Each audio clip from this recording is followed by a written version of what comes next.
What I would like to show you in this video is a powerful new tool that we have just created on our website. And we are very excited to be launching this now and showing you the many ways that it can be helpful to you. We are calling it the Custom List tool.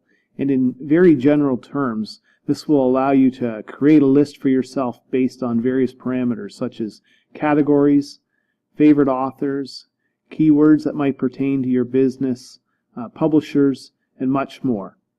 What makes this more complex than just browsing on our website is that it will allow you to filter your selections in a very detailed way, and then you will have the ability to save these lists so that you can come back to them again and again, even have them emailed to you on a schedule that you choose, and you can also download them into an Excel spreadsheet if you like, so that you can do further analysis on them with your systems.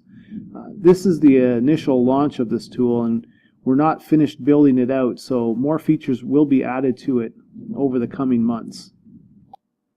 This is the first webinar on this tool, so it'll be very general in scope. What I want to do is to show you where you can find it and what sort of options are available to you. Accompanying this video will be a second webinar that will show you how to make a list using the author search function, and we will create a list, save it in a folder, and then I'll show you how to run the scheduling tool as well so that you can have that list emailed to you. To get started, we are first going to need to log in, just like we did for the check inventory tool. So we go up to the top of the screen to our login and click on that. And then once we are logged in, then we can go back here again and click on the little person icon, and our list drags down. And so we have here the check inventory tool, which we looked at previously, and then we have the My Lists. So this is the custom list tool here. So we click on that, and we're going to come into this section here for our lists, and what we want to do is create a list. So we'll click on Create, and now we are into the creating a custom list. And in here you can see the different options that you have here.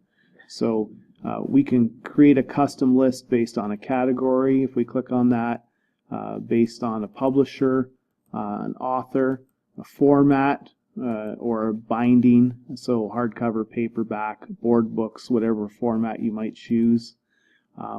Price and quantity, so this will allow us to modify or select what quantity we want to start looking at. So if we don't want to go all the way down to 1 copy, we can move that up to 25 copies, 50 copies, whatever we like. And then also set parameters on price if we want to just look at books within a certain price range. Arrival date, so this is if we want to just look at newer product, just show me the things that come in the last week versus since we've had the inventory.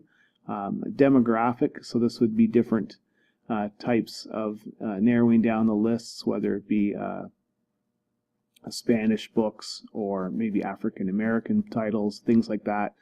Different areas where we break down demographically through our inventory. The keywords, where we can type in keywords, multiple keywords to get a list back based on those. And then also here, a very important tool where we can exclude lists. So if I've created a list this week and I want to run that list again next week, but I don't want to see the same books that I saw the week previous, we can exclude out the titles from that list from last week to just show the newer ones. And then all of the above. So the more things you select, the more things you will have to filter through.